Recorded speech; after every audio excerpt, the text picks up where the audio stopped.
afternoon sa amin pong mga kapatid dito sa UK at magandang gabi naman po sa aming mga kapatid sa Pilipinas. Welcome po sa ating weekly gawain, Church of God in Christ Jesus. Kayo po inanyayahan namin na makinig ng mga mabuting balita ng Panginoon na magiging daan o magiging guide natin sa ating everyday na pamumuhay. Let me call po Sister Merly for the opening prayer. Diyos na dakila at makapangyarihan sa lahat, pinupuri ka namin sa salamatan, Panginoon namin lahat. Kayo po ang aming kalakasan, kaligtasan. Wala pong iba, kundi kayo lamang po ang aming sasambahin, Lord God. Panginoon, maraming salamat po sa pagkakataong ito na muli po kami nagkasama-sama at ng tuwing araw ng linggo, Panginoon. Nawa, Panginoon, i-bless niyo po, Panginoon, ang bawat lahat ng pamilyang sumasapi dito, ang mga nakikinig at ang mga subscriber namin, Panginoon. I-bless niyo po sila, Panginoon. At nawa, Panginoon, lagi po kaming ligtas sa lahat ng oras, ang bawat pamilya. Bawat pamilya, Panginoon, ay lagi pong may mga ninanais sa inyo, Panginoon. Ipagkaloob niyo po yun, Panginoon. Nawa, Panginoon, ang lahat po ng aming mga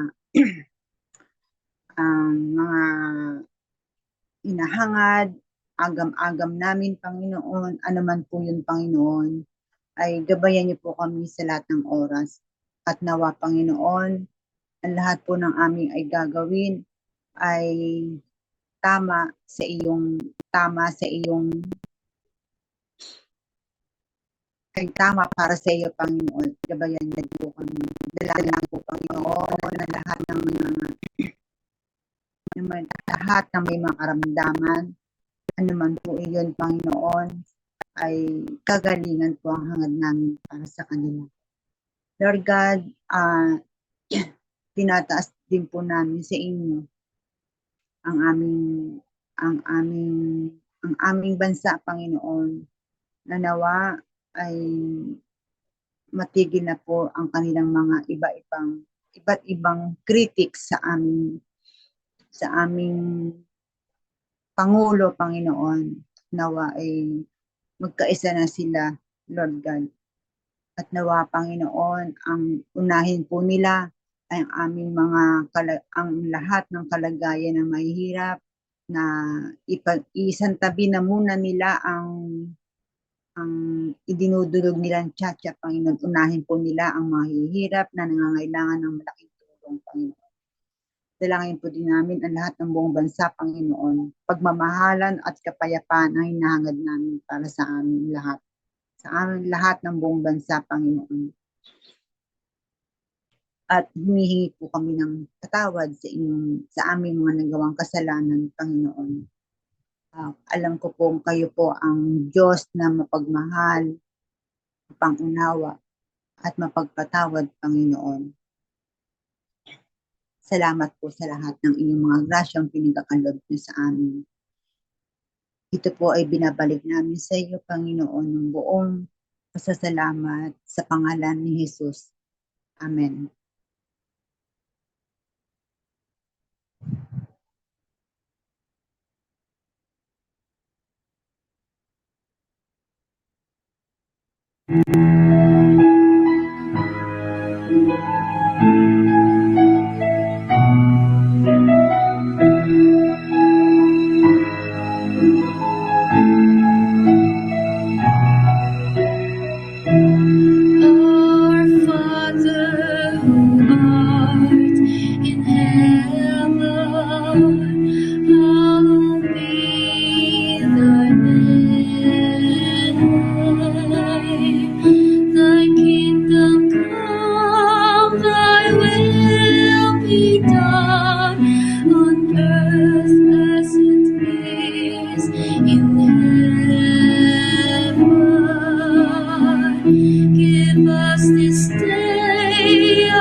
trespasses, as we forgive those who trespass against us.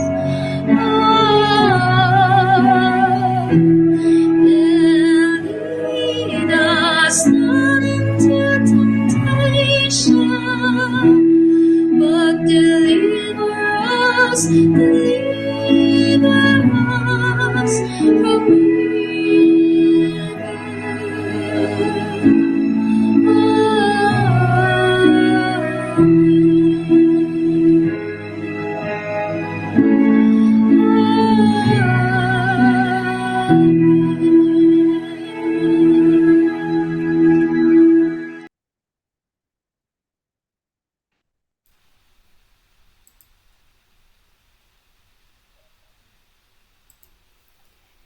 The way of the righteous and the wicked. Blessed is the man who walks not in the counsel of the wicked, nor stands in the way of the sinners. But his delight is in the law of the Lord, and on his law he meditates day and night. He is like a tree planted by streams of water, that yields its fruits in its season, and his leaf does not wither. In all that he does, he prosper. The wicked are not so, but are like chaff that the wind drives away. Therefore, the wicked will not stand in the judgment, nor sinners in the congregation of the righteous. For the Lord knows the way of the righteous, but the way of the wicked will perish. This is the word of the Lord. Thanks be to God. Mga kapatid, supposed to be po ay yung brother husband ko ay mag-IT, pero it seems na siya po ay hindi po pwede. So, bear with me po kasi nung ako ay nagre-ready, may pumasok po sa isip ko. So, I said, let me do a small inspirational talk po para kay Lord. Sa lahat po ng mga naranasan namin ngayon, sa lahat po ng aming nakakamit na mga blessing at biyaya, hindi po pwedeng iitsapwera ang Panginoon. Kaya, hindi po ako nag-prepare, yun lang pong sumagi sa isip ko, ang aking isi-share sa inyo. Nawa po ay meron kayong konting matutunan o maka-inspired ako sa inyo ng kaunti sa tulong ng banal na espiritu. Ang aking po isi-share sa inyo ay ang nagmula sa Galatians 5:22-23. Ito po yung bunga ng banal na espiritu. But the fruit of the Holy Spirit is love, joy, peace, patience, kindness, goodness, faithfulness, gentleness, self-control. Against such things there is no law. There is no law. Napakaganda po ito. Medyo malawak po, pero ika nga po self-explanatory na pag marinig natin. Sa amin pong pakikinig sa Word of God every week, pagbabasa ng Biblia, marami pong itinuturo ang mga banal na salita ng Diyos sa ating buhay. Pwede po natin itong i-apply sa ating sarili, sa ating pamilya, sa trabaho, sa pakikisalamuha sa ating mga nga po yung mga kapatid, hindi man kapatid sa pananampalataya, pero sa mga kapwa-tao.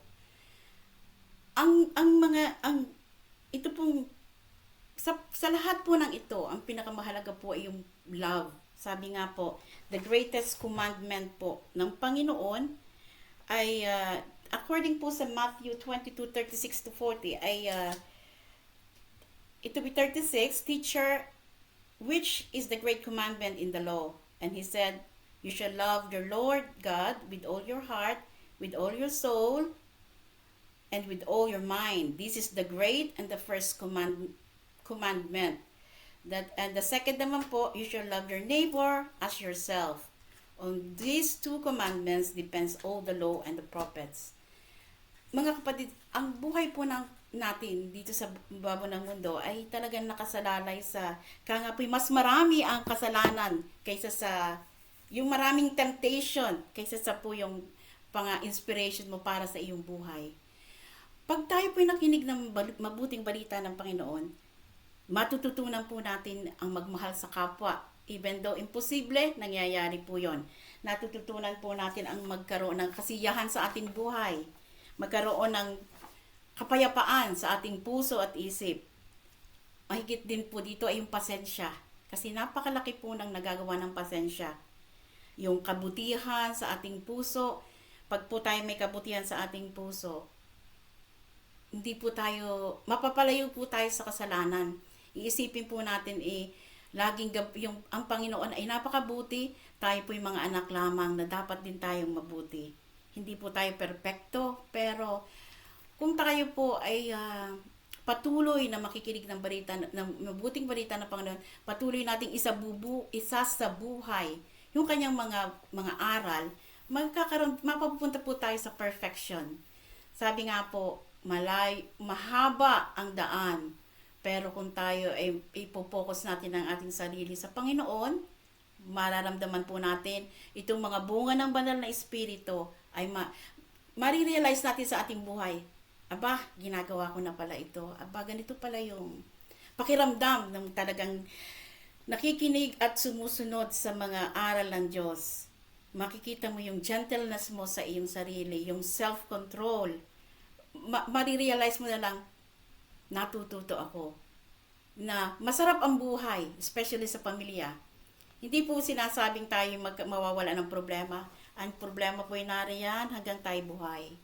Yun po depende na lang kung paano natin ito i-solve, paano natin siya paano natin siya i-dealt with.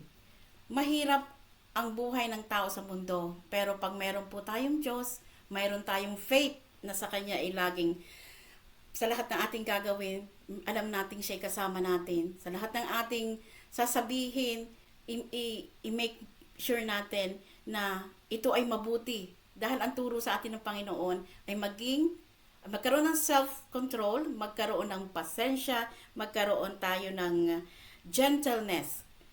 Pag po tayo ganito, may mag-criticize man sa atin, ay hindi na po natin yung problema. Ang mahalaga po tayo sumusunod sa banal na salita ng Diyos. Ang mahalaga po tayo ginagawa natin yung kanyang mga iniuutos. Sa amin pong pamilya, laging may problema. Pero alam niyo po, yung contentment po namin sa ngayon, kasi isinagawa po natin itong pasensya, itong self-control. At the end of the day po, family is a family. It's your blood.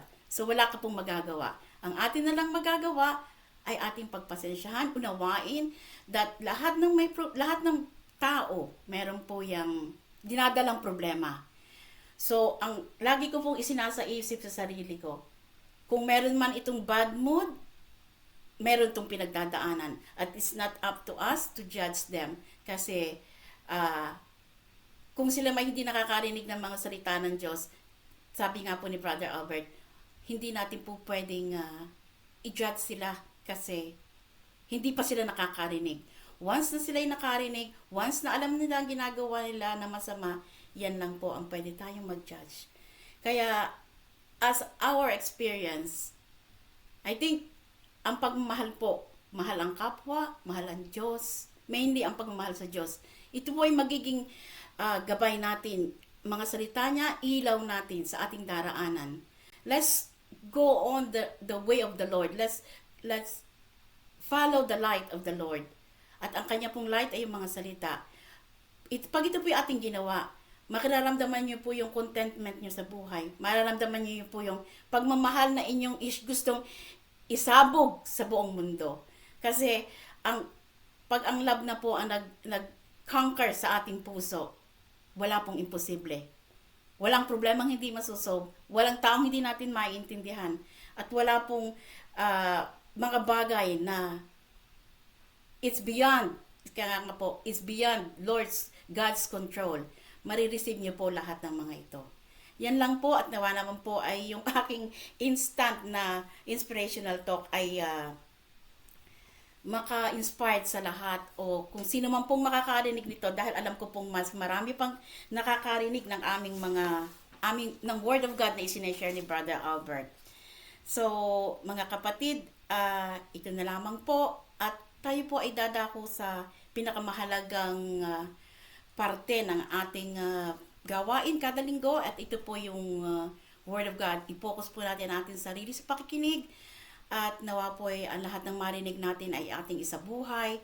Ito po ay hindi sa ating benefit, ito po hindi sa Panginoong benefit ko, pero ito po ay sa ating personal benefit. Maraming pong salamat.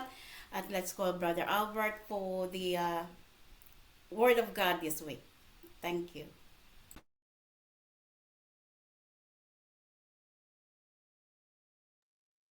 Magandang araw sa inyo mga kapatid. Good day everyone. Wherever you are and whatever the case may be, whether you are in any part of the globe, ipinararating ko ang pagbati sa inyo. Magandang gabi sa Pilipinas, magandang hapon dito sa UK at magandang araw sa lahat ng mga nakakatunghay ng gawaing ito. At kayo po lahat ay welcome. Ano man ang inyong patayuan sa buhay, ano man ang lahi na mayroon tayo, sa bagay, Pilipino yung aking pagsasalita. Pero ako'y nagtataka, merong mga tiga-Africa na nakakapakinig ng gawain ito at napansin ko na meron palang translation. Meron palang translation.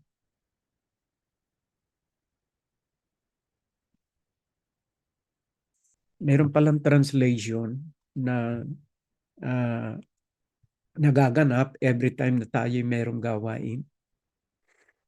Kaya papasalamat ako sa Diyos na kahit na yung ibang mga tao ay nagkakaroon ng interes sa gawain ito, lalo na po yung mga tiga-Africa sapagkat marami pong gustong maka-join sa gawain, ay nagnanais na talagang mabusog ng salita ng Diyos. Marami po kasing pangyayari sa ating buhay na kuminsan ang ating kulang ay yung pinakamahalagang bagay sa ating buhay at ito yung salita ng Diyos. Kuminsan tayo nga ay kumakain 3 times a day at bukod pa sa 3 times a day na ating pagkain ay meron pa tayong mga merienda. Pero pagdating po sa salita ng Diyos, kuminsan po once a week lang tayo kumakain ng spiritual na pagkain. Kaya kuminsan pag dumarating yung mga pagsubok sa ating buhay, ay madali tayong bumigay, lalo na po sa mga pagsubok at saka sa mga tukso. The more na tayo ay madalas na makapakinig, madalas na tumanggap ng salita ng Diyos, the more na tayo ay nagiging malakas sa pagharap natin sa iba't ibang uri ng problema sa ating buhay. At lumalakas ang ating pananampalataya. Ang pananampalataya po kasi ang ating panlaban. At upang lumakas ang ating pananampalataya, we have to listen to the Word of God. Katunayan po ang unang naging kasalanan ng tao ay yung kanyang pakikinig. Yan po ang unang naging kasalanan ng ating mga unang ninuno for the information of everybody. Yung pakikinig. Diyan po nagsimula ang pagpasok ng kasalanan sa sanlibutan. Babasahin ko po sa inyo na mayroong isang talata sa banal na kasulatan sa Lumang Tipan, naging dahilan ng pagkakasala ng isang tao is because of he listened to the word of men and not to the Word of God. Sinasabi po rito sa aklat ng Genesis chapter 3 verse 17, ito po sinasabi. Genesis chapter 3 verse 17. And to Adam, he said, because you have listened to the voice of your wife and have not eaten of the tree, hindi ko mabasa ko lahat yun. And have na, Adam, he said, because you listened to your wife and ate fruit from the tree about which I commanded you, you must not eat from it. Cursed is the ground because of you. In pain you shall eat of it all the days of your life. Ano po ang naging dahilan ng disobedient ni Adam nung ating unang ninunong si Adam? Yung pong pakikinig niya sa kanyang asawa. Iniwan niyang pakikinig sa salita ng Diyos at ang kanyang tinanggap ay ang makinig sa sinasabi ng kanyang asawa. Ano ba ang sinabi ng Diyos kay Adan na kanyang tinalikdan o hindi niya sinunod? Basahin po natin sa aklat ng Genesis din, chapter 2, verse 16. Ito po sinasabi. Genesis chapter 2, verse 16. And the Lord God commanded the man, saying, you may surely eat of every tree of the garden. Alam po ninyo, pakibalik mo ulit sa verse 16. And the Lord God commanded the man, inutusan niya ang tao, yun po si Adam, saying, you may surely eat of every tree of the garden. Kaya po tayo po frutivorous. Hindi po tayo herbivorous, kundi tayo frutivorous. At napatunayan din naman sa siyensya na ang mga prutas ay talagang napakaganda sa ating katawan. Yung utos pong ito ng Diyos ay nagsasabi na ang talaga palang tamang pagkain ng tao ay mga prutas. At yan naman maging sa siyensya at sa medisina ay napatunayang nakabubuti sa ating kalusugan. Yan po. At sa verse 17, utos nga po yun ng Diyos But of the tree of the knowledge of good and evil, you shall not eat, for in the day that you eat of it, you shall surely die. Yan pong utos na tinanggap ni Adam o ni Adam sa Diyos. Pero sa halip pong sundin ni Adam ang kautusan ng Diyos, mas sinunod niya ang ipinag-uutos at sinasabi ng kanyang asawa. So malinaw po na lumalabas na ang unang kasalanan ay naganap sa Garden of Eden dahil sa pakikinig. Sa halip na ang pakinggan at ang sundin ay ang salita ng Diyos, mas pinaniniwalaan ni Adan ang salita ng kanyang asawa. Siguro kung sa ating kapanahunan, mga kapatid, kung minsan ini-ignore natin yung utos ng Diyos. Mas pinakikinggan natin yung ating mga minanang paniniwala, yung mga salit-saling sabi ng mga tao, at kung minsan yung salita ng Diyos, ini-ignore natin sa ating buhay. Yan po ang naging dahilan kung bakit tayo napapalayo sa Diyos. At yun din ang naging dahilan ng pagkakasala ni Adam.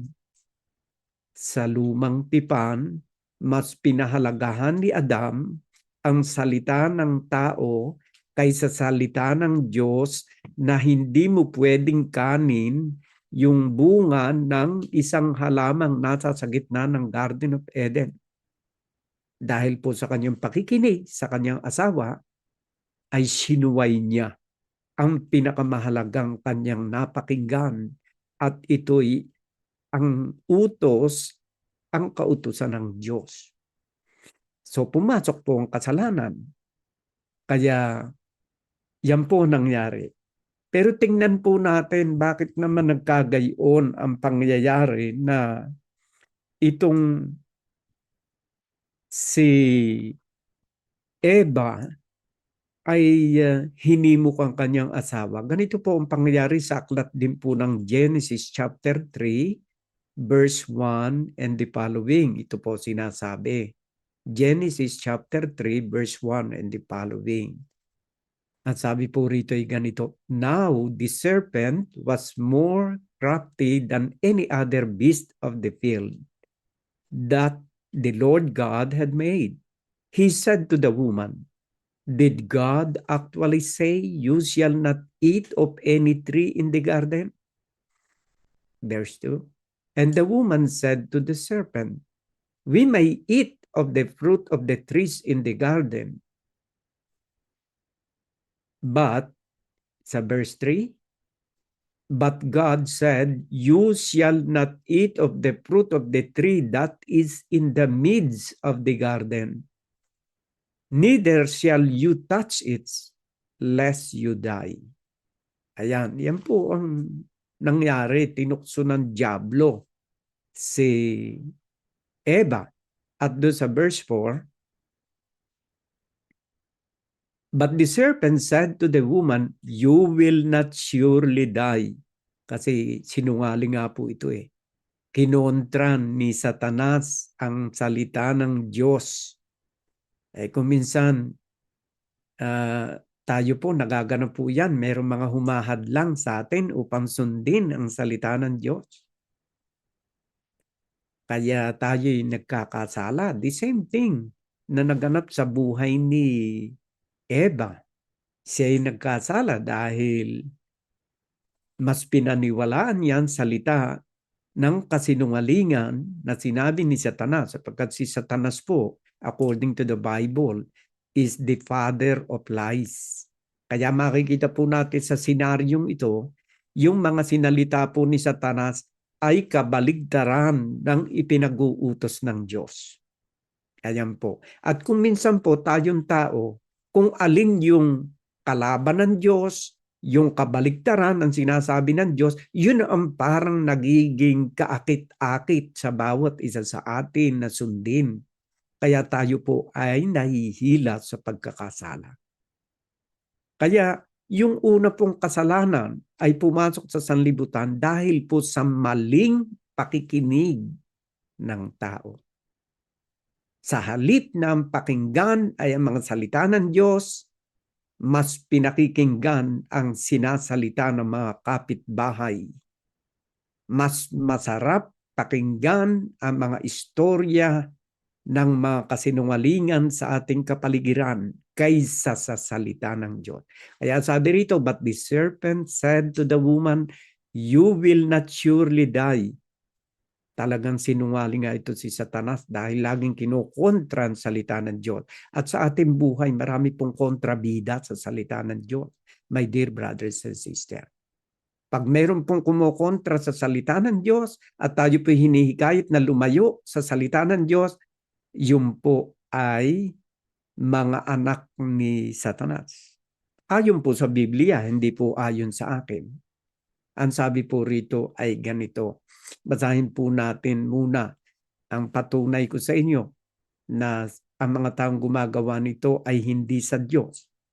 Ang sabi po ay ganito. Doon sa aklat ng John chapter 8 verse 47, ito po sinasabi ng banal na kasulatan sa Bagong Tipan. John chapter 8 verse 47. Ang sabi po rito ng banal na salita ng Diyos ay ganito. Whoever is of God hears the word of God. So ang isa pong palatandaan na ikaw ay sa Diyos ay kung ikaw ay nakikinig ng salita ng Diyos. Ay paano kung ikaw naman ngayon ay ang pinakikinggan mo yung salita ng tao? Ituloy natin ang pagbasa. The reason why you do not hear them is that you are not of God. So yung palang palatandaan ng taong nakikinig ng salita sa Diyos ay yung nakikinig ng kanyang banal na salita. At ang dahilan kung bakit hindi kayo nakikinig ay dahil hindi kayo sa Diyos. Ay kanino sila na hindi nakikinig ng salita ng Diyos? Kanino sila na nagsiali sa gawain na tinigilan ng pakikinig ng salita ng Diyos? Kanino sila ngayon? Ibaba natin doon sa John chapter 8 verse 44. John chapter 8 verse 44. Ito po sinasabi, "You are of your father the devil, and your will is to do your father's desire. He was a murderer from the beginning, and does not stand in the truth, because there is no truth in him. When he lies, he speaks out of his own character, for he is a liar and the father of lies." Dahil po sa kasinungalingang pinagsasabi ni Satanas kay Eva, ay nagkasala po ang ating mga unang ninuno sa Garden of Eden. Ituloy uli natin ang pagbasa sa Genesis chapter 3, verse 3. Ito po sinasabi. Genesis chapter 3. "But God said, you shall not eat of the fruit of the tree that is in the midst of the garden, neither shall you touch it, lest you die." Utos po ng Diyos yun, na huwag kabilin-bilinan, huwag kang kakain ng isa lang namang puno ng bunga noon na nasa gitna ng Garden of Eden. Yung lahat na ng ibang mga puno, makakain ninyo lahat ng bunga. Huwag mo lang kakainin yung bunga ng punong nasa gitna ng garden. At sa verse 4, ito po sinasabi, "But the serpent said to the woman, you will not surely die." Kasi sabi ng Diyos, walang pagsalang mamamatay ka pag kumain ka ng bunga ng puno na nasa gitna ng garden. Pero sabi naman ni Satanas, dahil kabaliktaran at kasinungalingan, you will not surely die. Ganyan po ang panghikayat ng espiritu ng masama sa isang tao upang siya'y magkasala. Kaya wag po tayong pasilo sa mga salita ng sanlibutan ito na maglalayo sa atin sa pakikinig ng salita ng Diyos, sapagkat inaalis natin ang biyaya, ang blessing sa ating buhay. Ituloy natin sa verse 5. "For God knows that when you eat of it, your eyes will be open, and you will be like God, knowing good and evil." Alam po ninyo, pumasok pa ang kataasan. Pumasok ang pride sa tao. Dahil nga po sabi ni Satanas, mabubuksan ang iyong paningin at ikaw ay magiging katulad ng Diyos. Pumasok ang pride sa tao, kaya tayo puno-puno ng pride. Lalo na po tayong nagiging mataas sa ating kapwa pag ikaw ay maganda, pag ikaw ay matalino, pag ikaw ay mayaman. Talagang napakaliit ng tingin natin sa mga taong nakapaligid sa atin. Yan po ang panghikayat ni Satanas. Ang sabi rito, "For God knows, when you eat of it, your eyes will be open, and you will be like God." Marami kasi talaga mayroong ganyan. Alam po ninyo, yung kasalanan na pumasok sa sanlibutan, na tinukso si Eva, yung po ay galing sa napakalayong lugar. Baka hindi nyo na itatanong. Yung kasalanan po nagsimula sa pinakamalayong lugar, napakalayo pong lugar, ang pinagbuhatan ng kasalanan.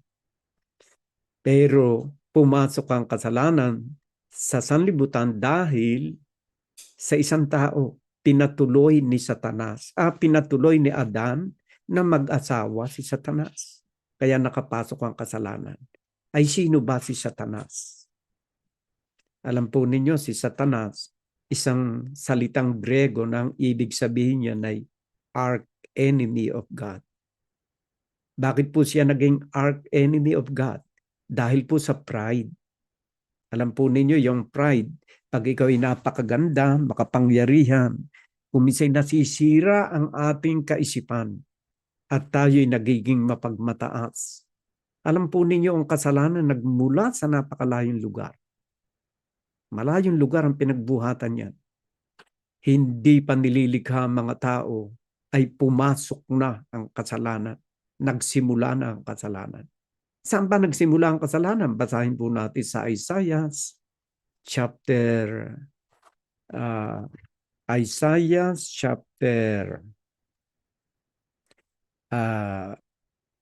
14 verse 12. Isaiah chapter 14 verse 12. Bago po pumasok at tinukso ni Satanas si Adam at saka si Eva, ay nagsimula na po ang kasalanan sa napakalayong lugar. Ito po ang simula ng kasalanan. How you are fallen from heaven, O day star, son of dawn, how you are cut down to the ground, you who laid the nation low. Ituloy natin yung pagbasa ko. You said in your heart, I will ascend to heaven.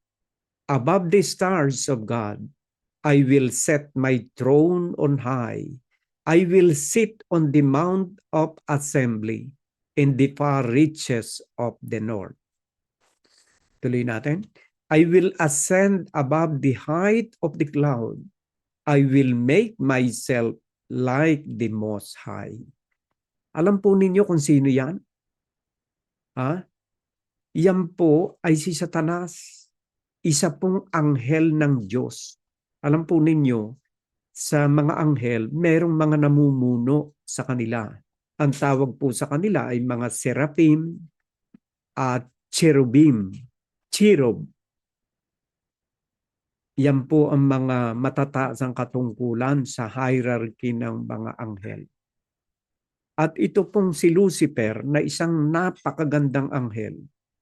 Dahil nga po sa kanyang kagandahan, sa kanyang kapangyarihan, sapagkat siya po ay mas may higit na kapangyarihan kaysa sa ibang mga anghel, ay nangarap o nagnasa na higitan pang Diyos at kalabanin ng Diyos.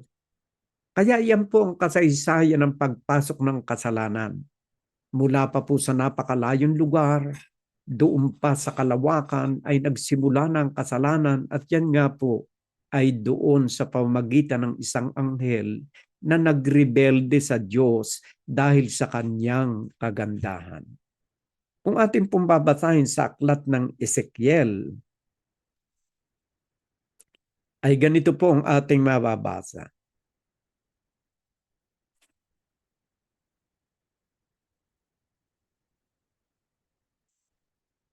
Sa aklat ng Ezekiel, ito po ang ating mababasa.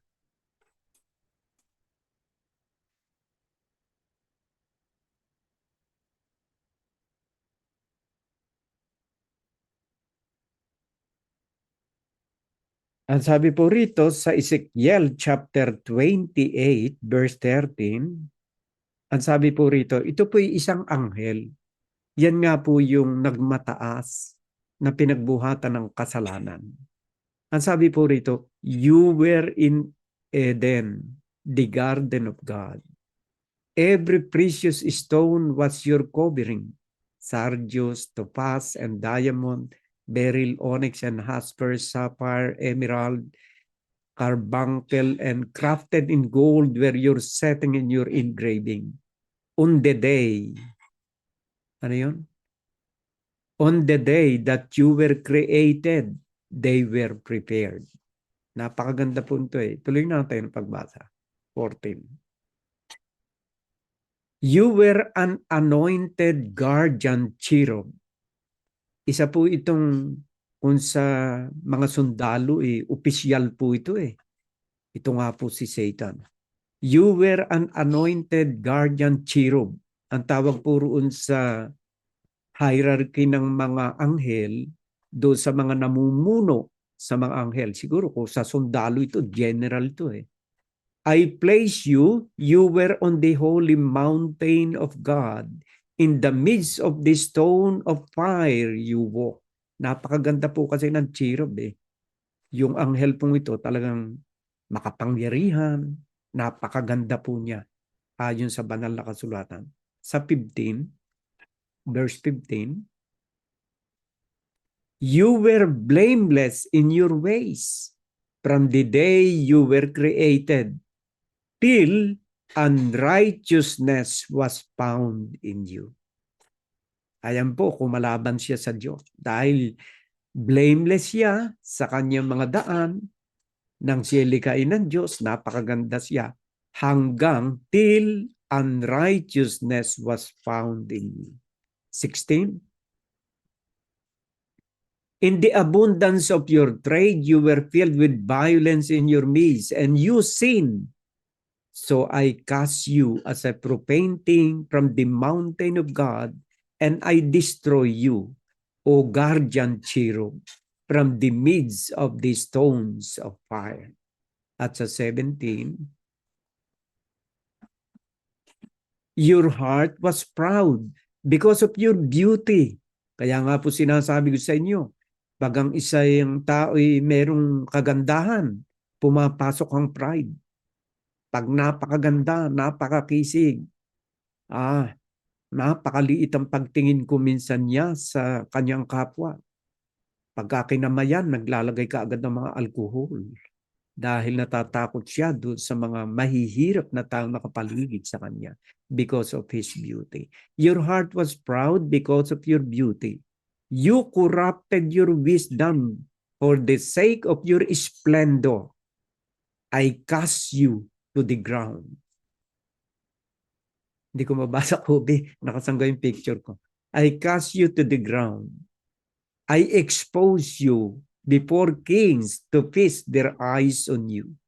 18.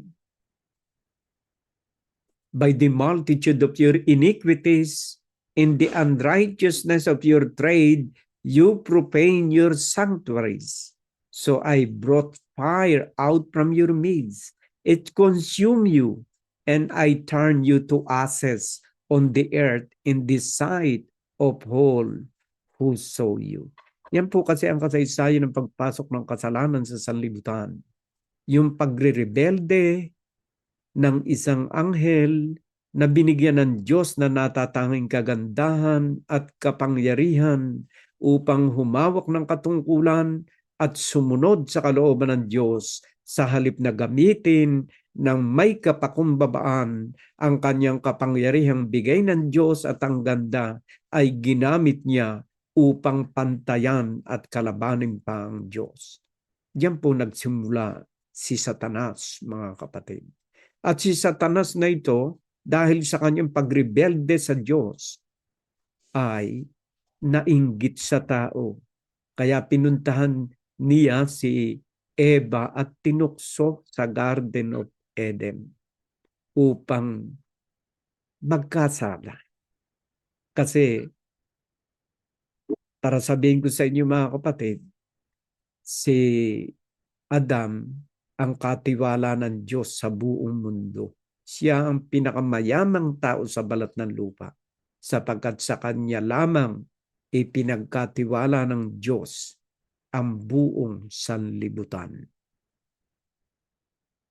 Yan po ang kasaysayan ng kasalanan, my dear brothers and sisters.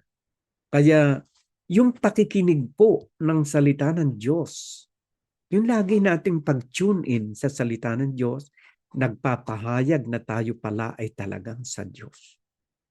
At kung tayo po ay patuloy na makikinig ng salita ng Diyos, lalakas po ang ating pananampalataya sa Diyos sapagkat sa pakikinig nagsisimula ang pananampalataya.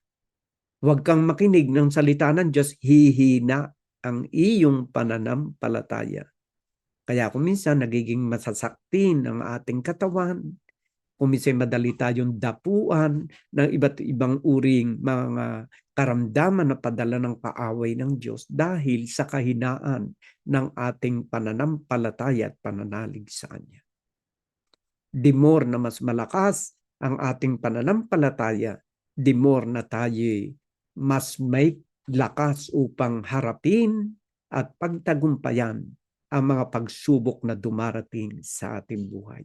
Gusto mong lumakas sa iyong pananampalataya? Makinig ka ng salita ng Diyos.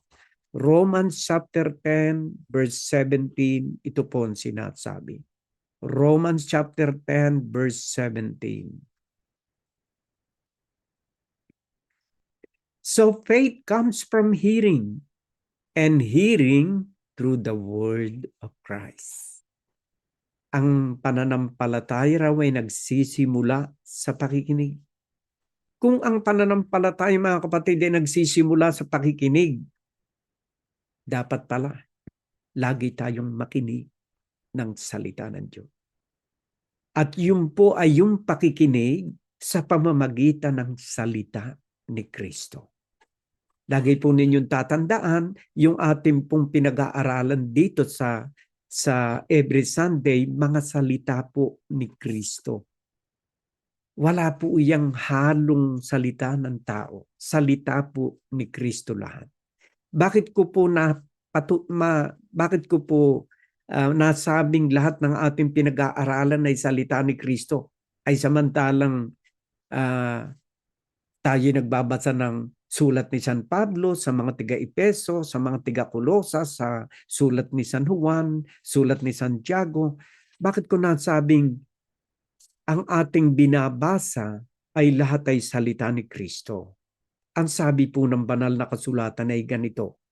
Doon sa aklat ng 1 Corinthians chapter 14 verse 37, ito po ang sinasabi. 1 Corinthians chapter 14 verse 37. If anyone thinks that he is a prophet or is spiritual, he should acknowledge that the things I am writing to you are a command of the Lord. Ayon po sa banal na kasulatan dito sa talatang ito, yung po palang mga sulat ni Saint Paul sa mga tiga-Kolosas, sa mga tiga-Galatia, sa 1 Corinthians, 2 Corinthians, sulat ni James, sulat ng mga apostolos, sulat ni Juan, yan po lahat ay utos ng ating Panginoong Hesukristo. Kaya every time na ako nagbabasa sa inyo, ayon sa sulat ni Santiago, ayon sa sulat ni Saint Paul sa mga tiga-Kolosas, malinaw po na ang lahat ng mga isinulat nila ay utos ng ating Panginoong Hesukristo. At kapakipakinabang sa bawat isa sa atin na pakinggan. Bakit? Lalakas ang ating pananampalataya. Magiging matatag tayo sa gitna ng mga pagsubok at sa gitna ng mga problema sa ating buhay.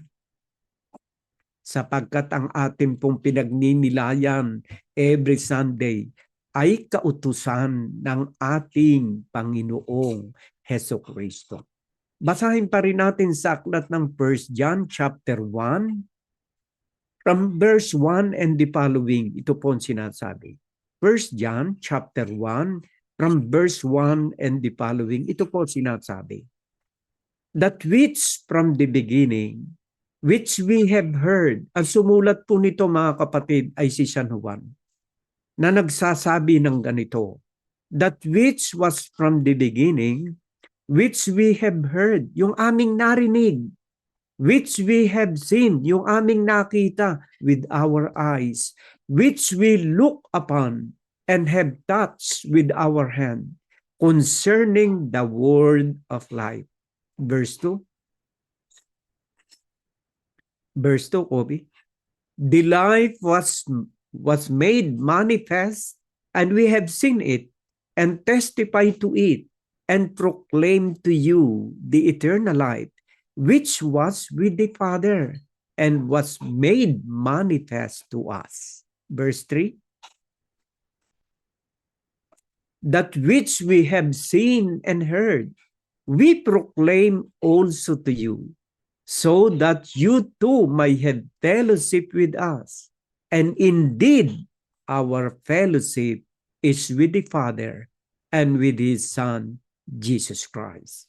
Verse 4. And we are writing these things so that our joy might be complete.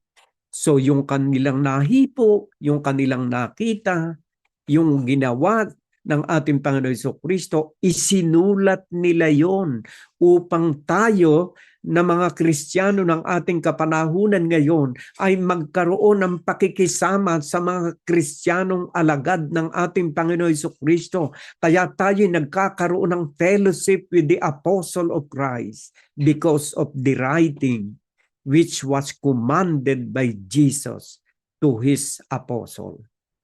So kapag tayo pala'y nakikinig ng salita ng Diyos sa pamamagitan ng mga sulat nito mga apostoles na ito, nagkakaroon tayo ng fellowship with the Father and with His Son.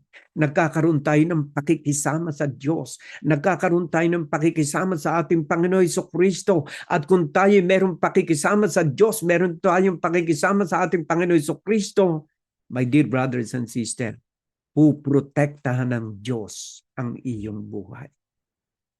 Kaya ang bilin niya, huwag kayong hihiwalay sa kanyang mga banal na salita, sapagkat pag dumating ang pagsubok sa iyong buhay, kapatid, kawawang bata ka pag umalis ka sa salita ng Diyos.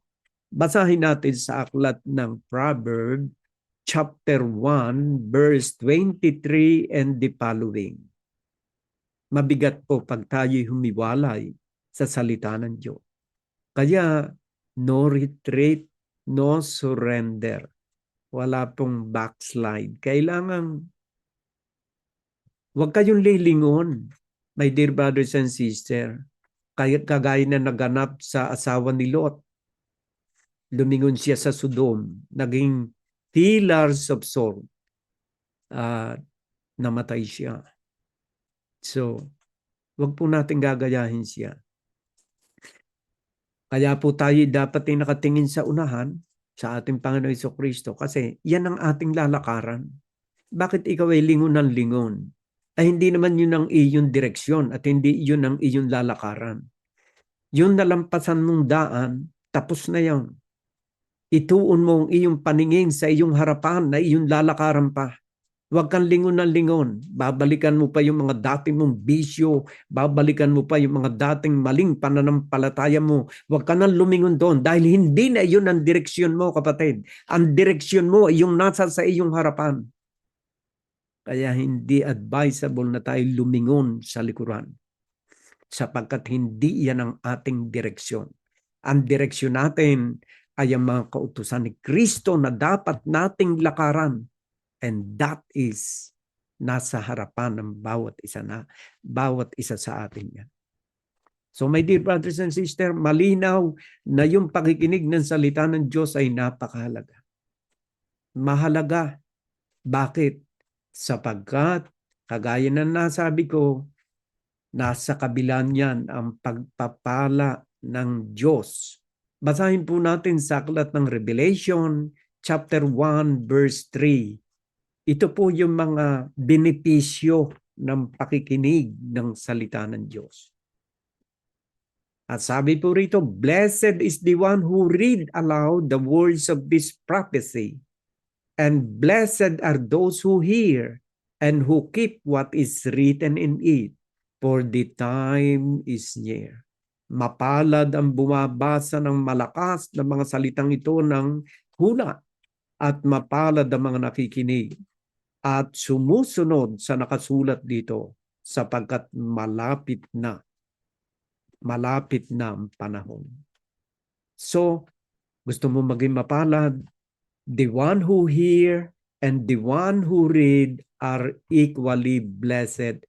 More so, if you will put into practice what you hear from the Word of God. Kapag sinamahan mo pa ng practice o pagsasabuhay ang iyong mga narinig na salita ng Diyos, lalo nang malulubos ang iyong pagpapala. Kaya mga kapatid, napakaraming blessing sa pakikinig ng salita ng Diyos. Hindi gigiwang-giwang ang iyong pananampalataya. Hindi ka kayang igupo ng mga pagsubok sa iyong buhay. Karamdaman, meron tayong greatest healer, and that is our Lord Jesus Christ. Isabuhay natin ang kanyang banal na salita because may pangako ang Diyos at ang pangako niya ay hindi napapako. Kung ang pangako ng tao ay napapako, ang pangako ng Diyos I guarantee you 100% matutupad. And what is the promise of God? Ano ba itong ipinangakong ito na kung bakit tayo nagkakaganito every Sunday na tayo gumugugol ng mga oras na tulad nito every Sunday? Because of the promise of God. And we know who is the one that gave this promise. And that is our faithful Jesus Christ. Basahin natin sa aklat ng 1 John chapter 2 verse 27 at 25. Ito po ang sinasabi. 1 John chapter 2 verse 25. Ito po sinasabi. And what is the promise? And this is the promise that He made to us, eternal life.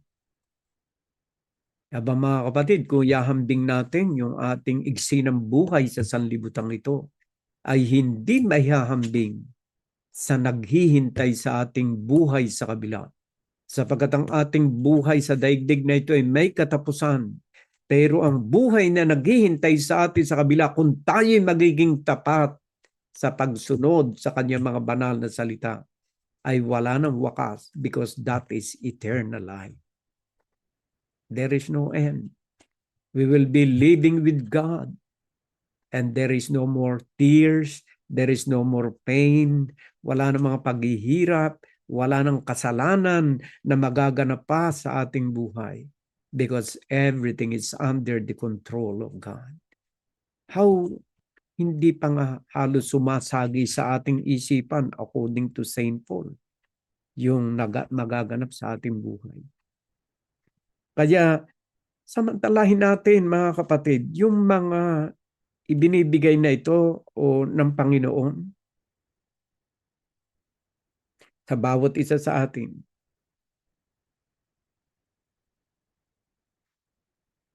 Kailangan tayo ay maging matatag sa ating pananampalataya. Huwag tayong Pero pag ikaw ay tumigil sa pakikinig ng salita ng Diyos, kamuntik na nalimutan ko yung aking babasahin pala sa inyo. Kaya hindi tayo dapat na tumigil ng pakikinig ng salita ng Diyos. Huwag natin i-ignore kagaya ni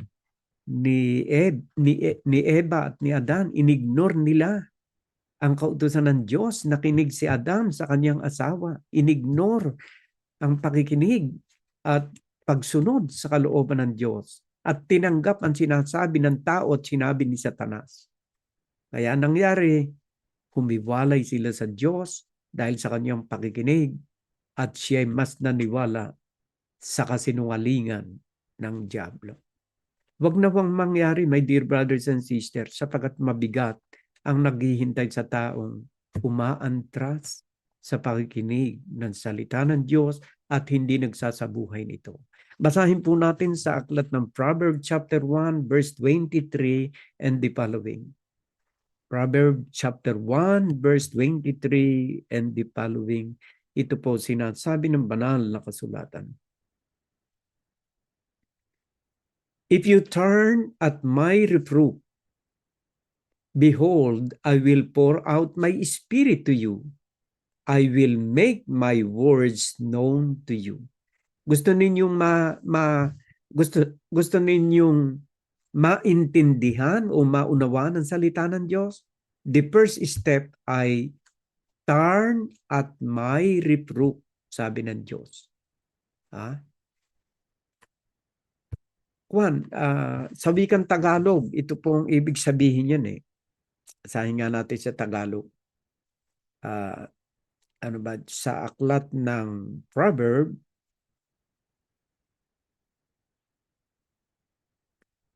chapter 1, verse 23, ito po sinasabi sa wikang Tagalog, magsibalik kayo sa aking saway.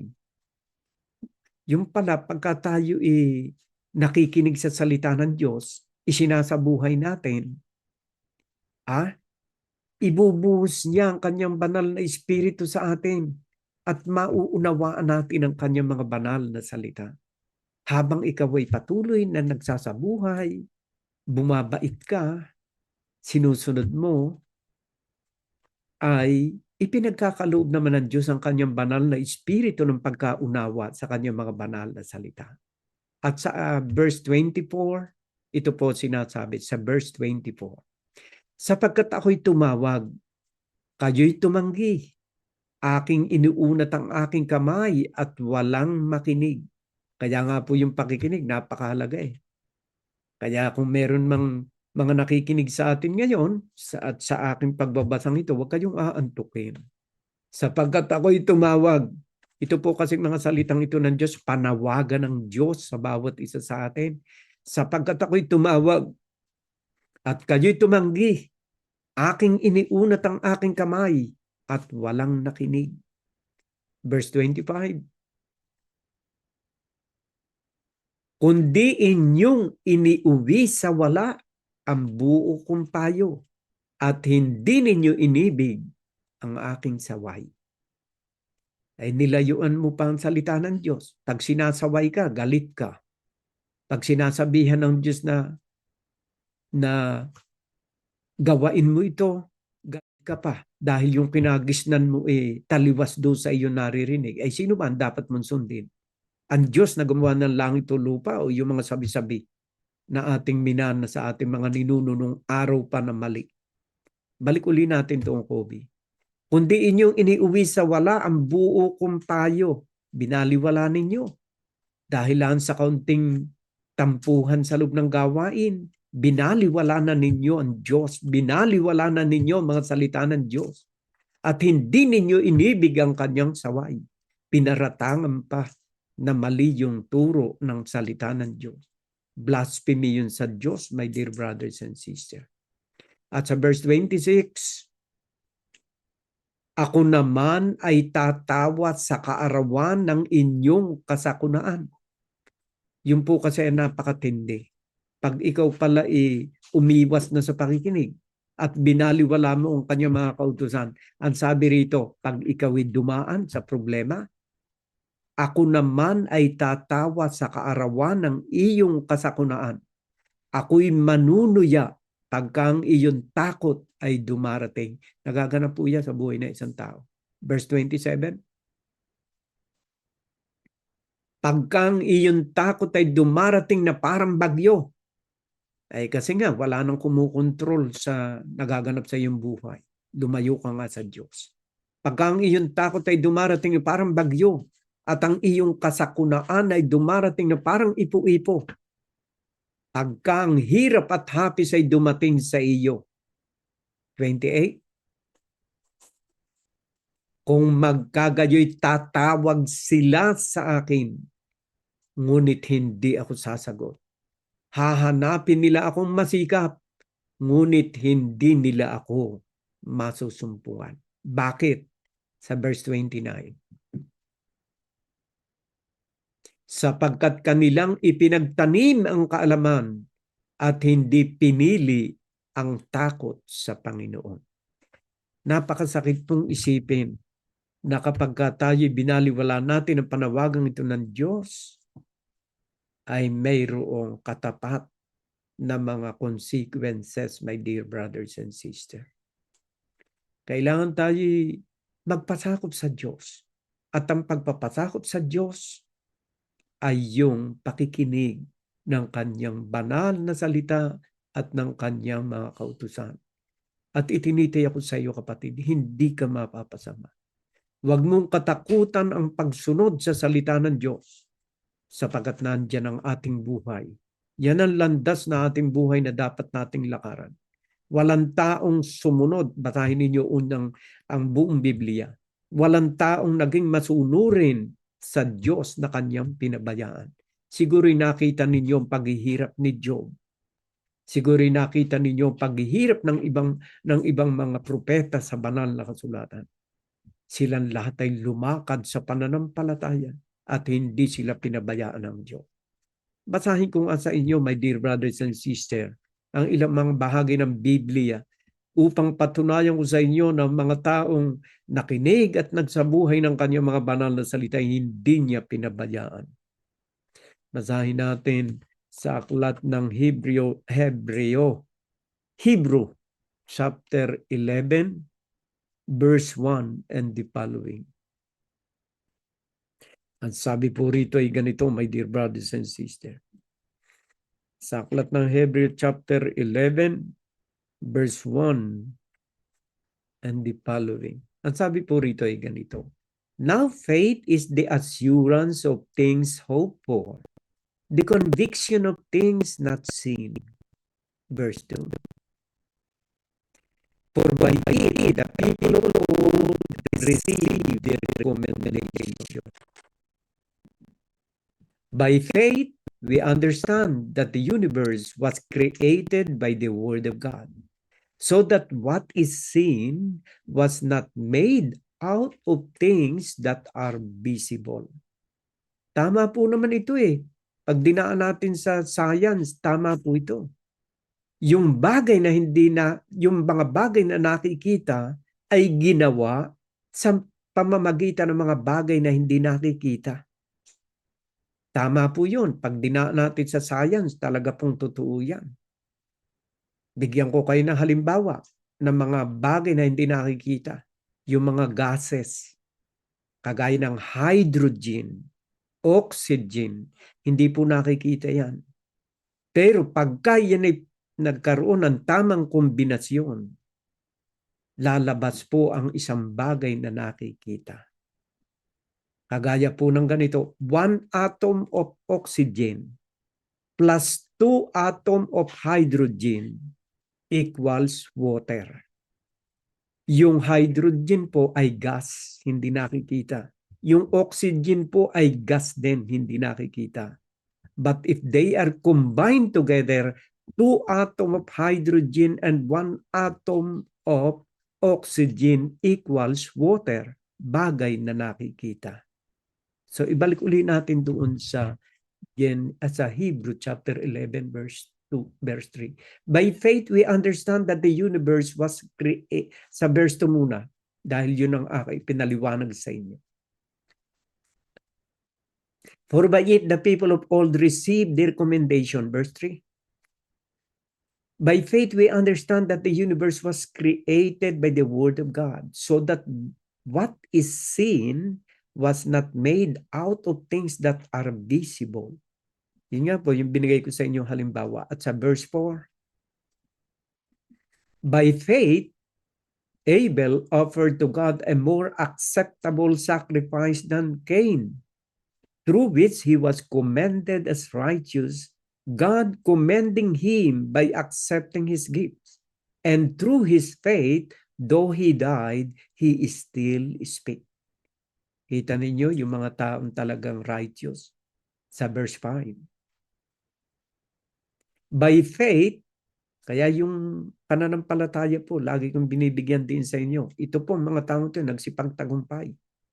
Dahil sa kanilang pananampalataya. At ang pananampalataya po, sabi sa Roman 10:17 ay siya pakikinig ng salita ng Diyos. Ang mga tao pong ito ay nakinig sapagkat nangusap sa kanila ang Diyos sa pamagitan ng mga anghel. At sa iba't ibang pamamaraan ay nagsalita ang Diyos sa kanila at kanilang pinakinggan at pinaniwalaan at sinunod. By faith, Enoch was taken up so that he should not see death, and he was not found because God has taken him. Now, before he was taken, he was commended as having pleased God. Bunga po ng pananampalataya yan ni Enoch. Kaya siya was commended by God as having pleased God. So doon po sa verse 6. And without faith, it is impossible to please Him. Hindi natin mapapasaya ang Diyos kung wala tayong pananampalataya. For whoever will draw near to God must believe that He exists and that He rewards those who seek Him.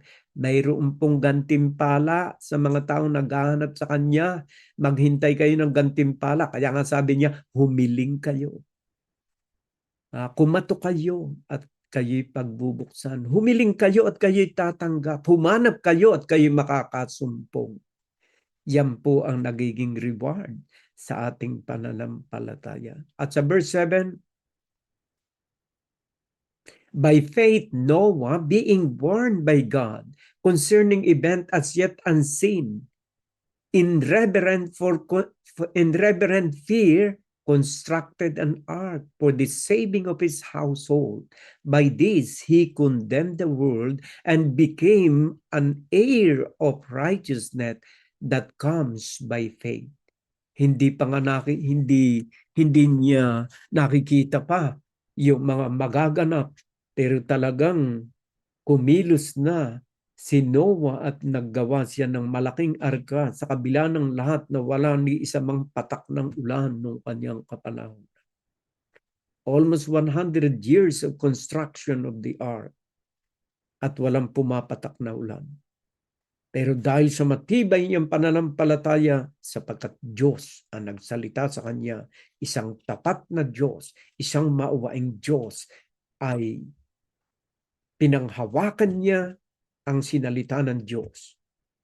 At dahil doon, naging kalugod-lugod siya sa paningin ng Diyos. Ituloy natin ang pagbasa ko. By faith, Abraham obeyed when he was called to go out to a place that he was to receive as an inheritance, and he went out not knowing where he was going. Alam po ninyo, mga taong ito hindi tumitingin sa mga bagay na nakikita. Ang kanilang pananaw ay doon sa mga bagay na hindi nakikita na ipinangako ng Diyos sa kanila. Ituloy pa rin natin ang pagbasa ulit. By faith, Abraham obeyed when he was called to go out to a place that he was to receive as an inheritance, and he went out not knowing where he was going. Sa verse 9, by faith, he went to live in the land of promise, as in foreign land, living in tent with Isaac and Jacob, heirs with him of the same promise.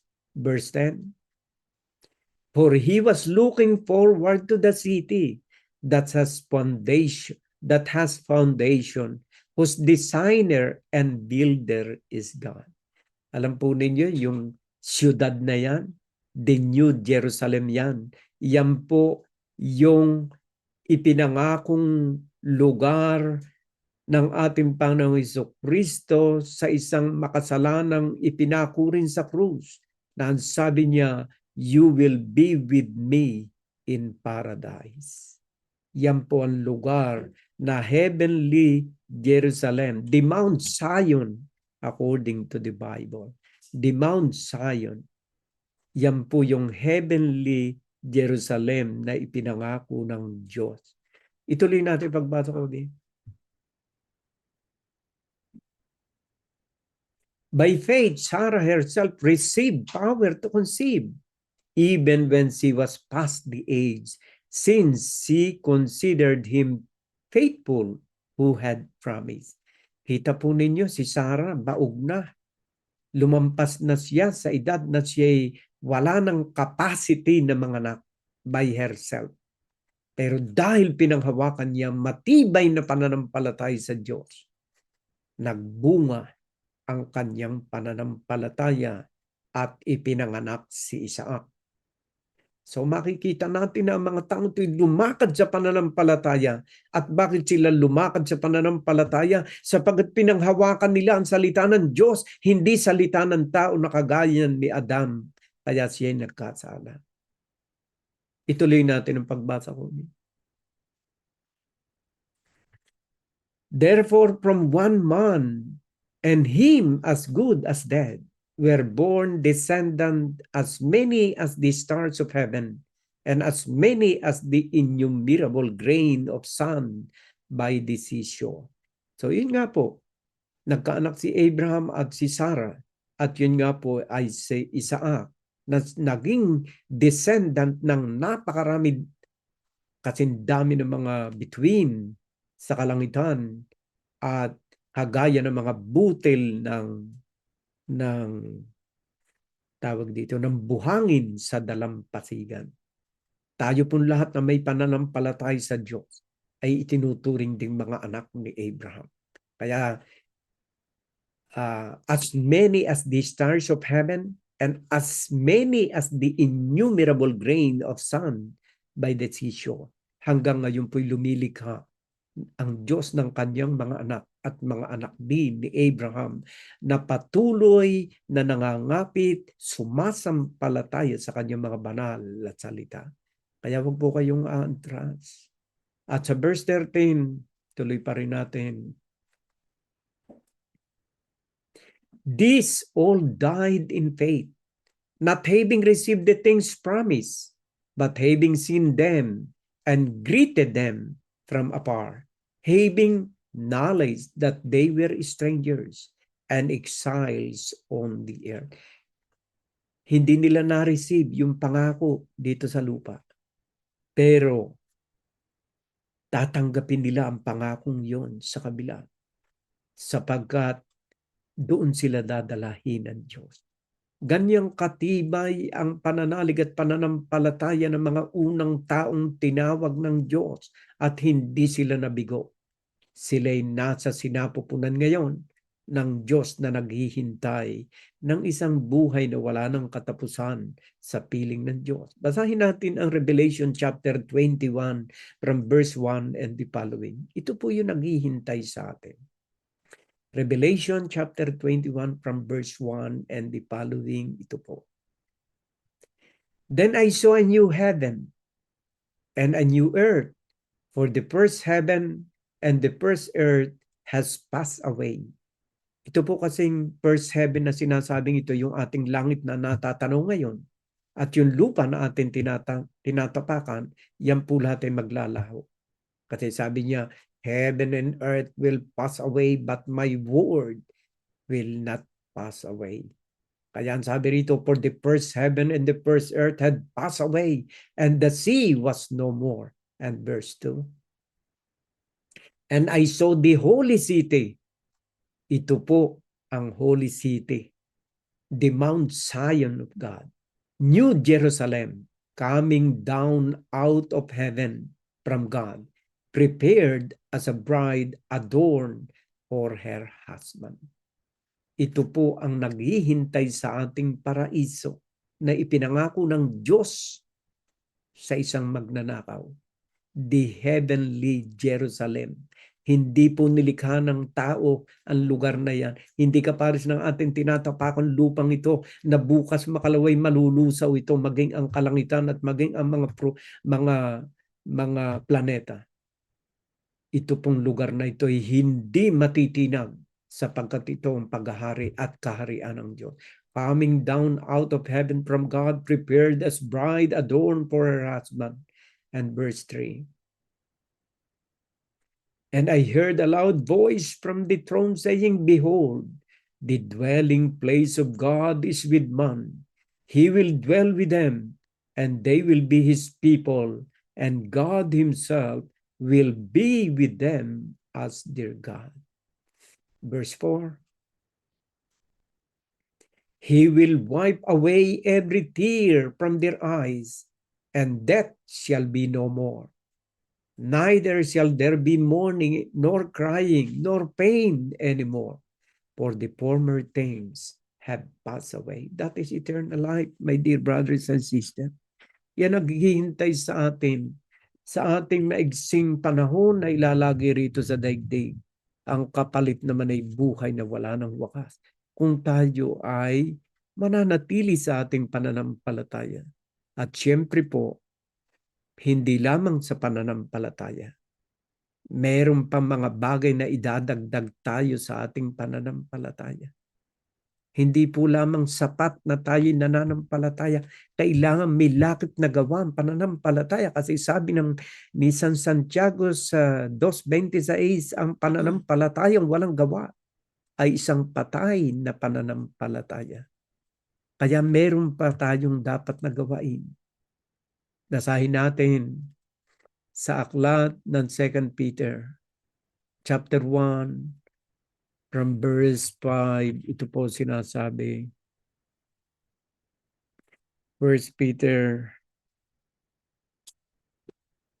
Ang sabi po ay ganito. For this very reason, make every effort to supplement your faith with virtue, and virtue with knowledge. Tagalogin nga natin, Kobe. Will you translate that in Tagalog?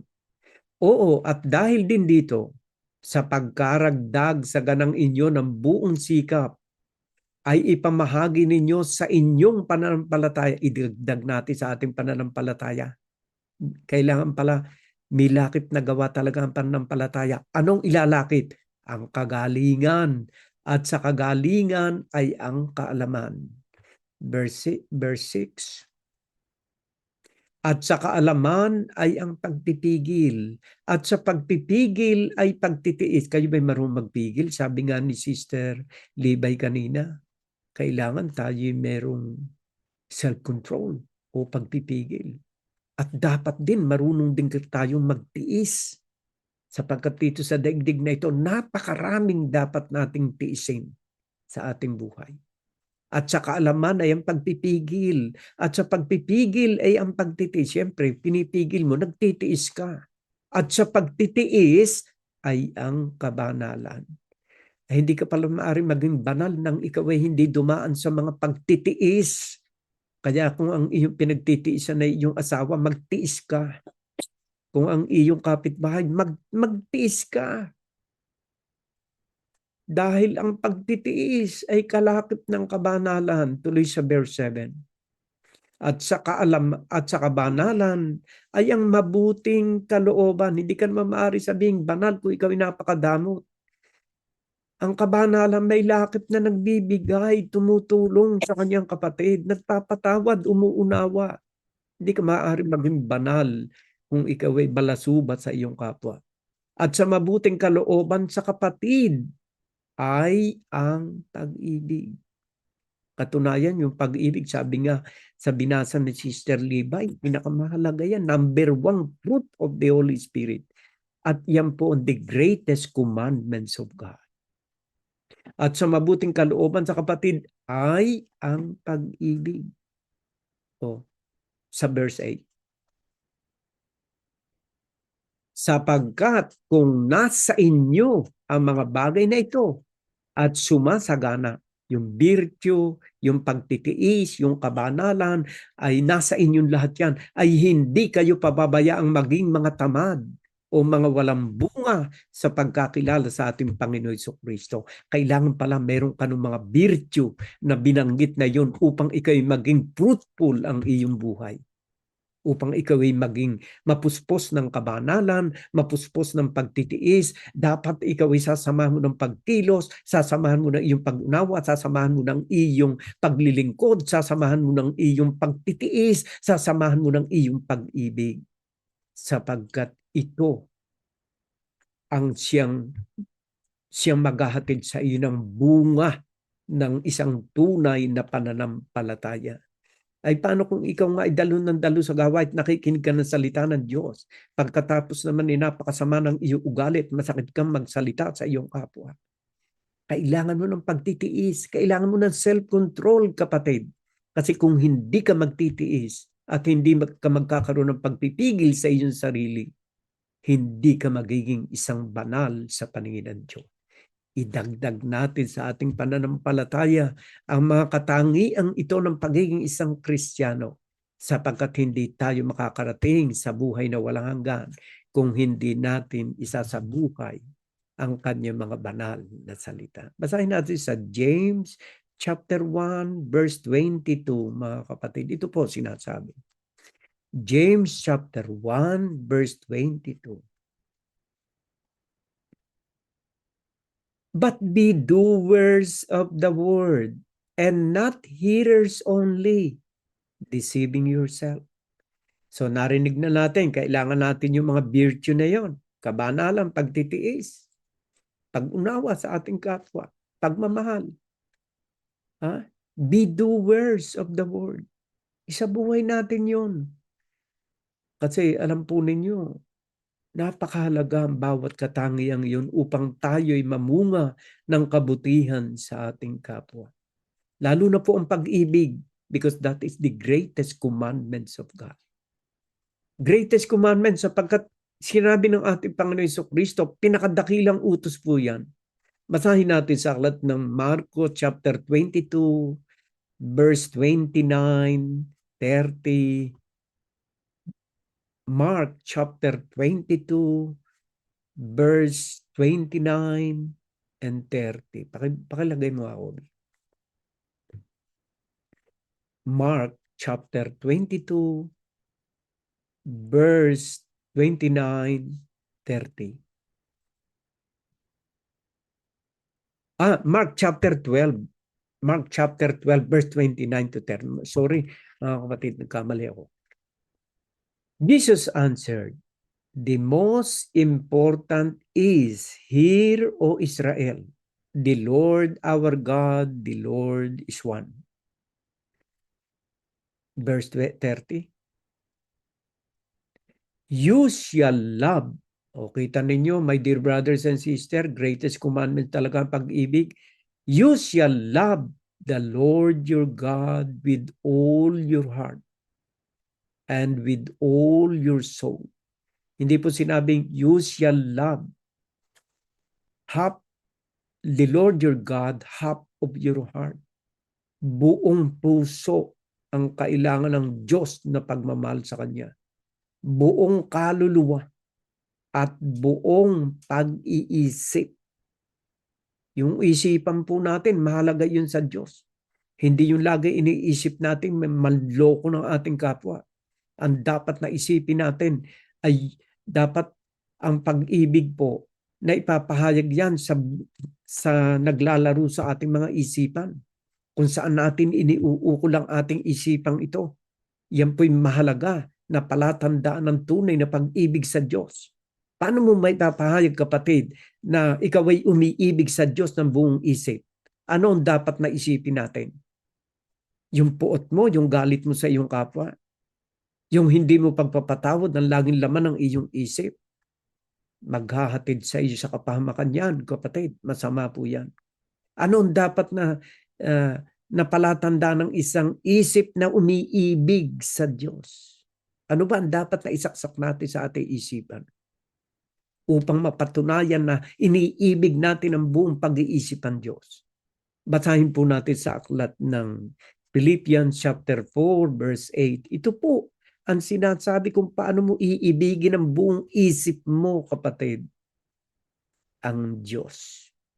Ang sabi po sa Philippians chapter 4 verse 8, "Finally, brothers, whatever is true." Alam naman natin ng totoo ang mga salita ng Diyos. Whatever is honorable, whatever is just, whatever is pure, whatever is lovely, whatever is commendable, if there is any excellence, if there is any worthy of praise, think about these things. That is the way you will love the Lord with all your mind, my dear brothers and sisters.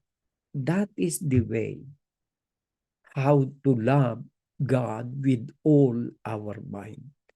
Finally, brothers, whatever is true, always tune your mind to the Word of God because that is the truth. Wala pong totoo sa daigdig na ito kundi ang katotohanan ng kanyang mga banal na salita. Whatever is true, whatever is honorable, yung kagalang-galang, whatever is just, yung katarungan. Dapat tayo i-just sa ating kapwa. Makatarungan. Whatever is pure, walang halong kasamaan. Pure, alam naman natin ang pure. Pagka pure gold, walang halong ibang mga metal yan. Dapat yung ating pagmamahal sa Diyos walang halo. Whatever is lovely, whatever is commendable, if there is any excellence, if there is anything worthy of praise, ano mang bagay na kalugod-lugod at mahalaga sa Diyos, think about these things. That is the way you will love God with all your mind. So my dear brothers and sisters, pinakamahalaga pag-ibig. Napakahalaga ang pag-ibig, my dear brothers and sisters. Ang Biblia ay sinasabi na nabubuo sa isang salita. At yan po ay ang salita ng pag-ibig. Pag hindi ka marunong umibig, kapatid, walang halagang iyong pananampalataya. Walang halagang iyong kabutihang ginagawa kung walang lakit na pag-ibig. Ang pag-ibig ang siya nagbibigay ng kulay sa daigdig, my dear brothers and sisters. Mawawala ng halaga ang ating pananampalataya without love. Basahin natin sa 1 Corinthians chapter 13 from verse 1 and the following.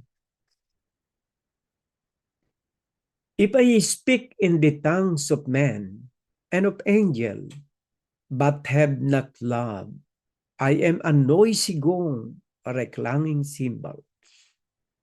Tuloy. And if I have prophetic powers and understand all mysteries and all knowledge, and if I have all faith so as to remove mountain, but have not love, I am nothing. Sipin ninyo yan kung gaano kahalaga pala ang pag-ibig. That is why that is the greatest commandments of God. And verse 3. If I give away all I have, and if I deliver up my body to be burned, but have not love, I gain nothing. Napakahalaga talaga ang pag-ibig, my dear brothers and sisters. Utos na pangunahin ng Diyos yan. The greatest commandment. Dito ako nagkamali kanina. Ang nabanggit ko ay Mark 22:29. Ngayon naman, ang babanggitin ko ay Matthew chapter 22 verse 39. Yan din po ang sinasabi. Matthew chapter 22 verse 39. 38 muna, may Kobe. This is the great and first commandment. 37 muna pala, Kobe. And he said to him, 36 muna, Kobe, 36. Kasi para ba kumpleto. Teacher, which is the great commandments in the law?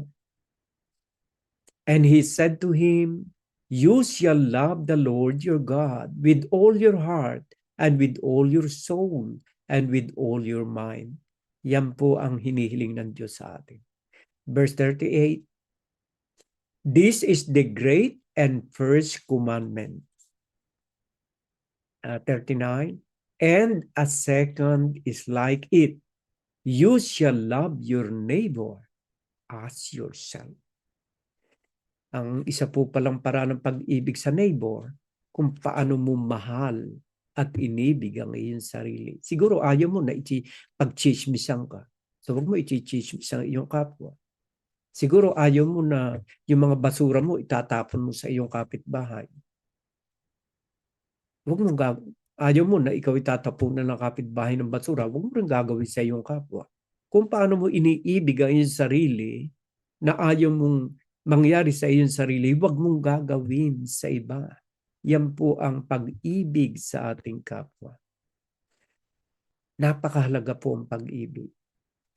Pero ang pag-ibig po, ginagawa, hindi lamang sinasalita.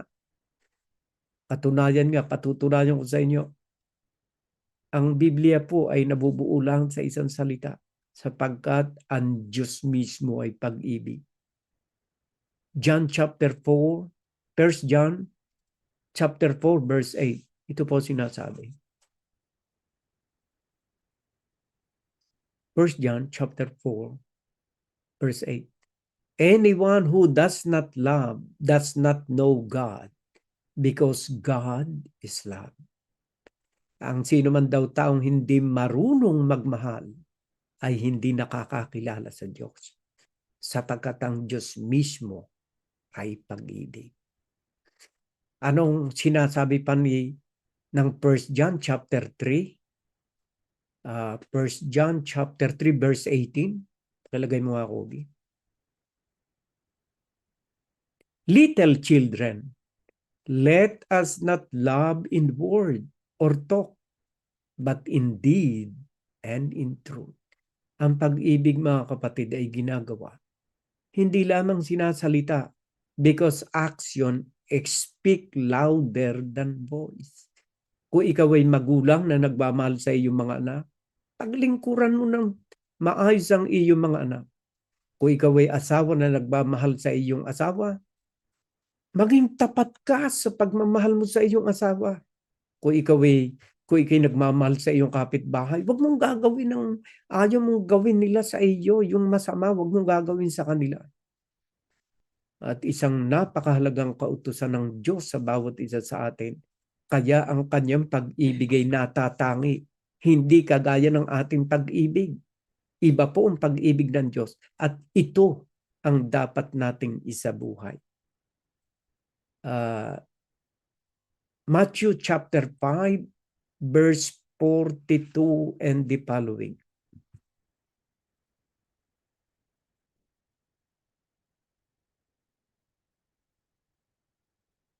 Give to the one who begs from you, and do not refuse the one who will borrow from you. Verse 43. You have heard that it was said, you shall love your neighbor and hate your enemy.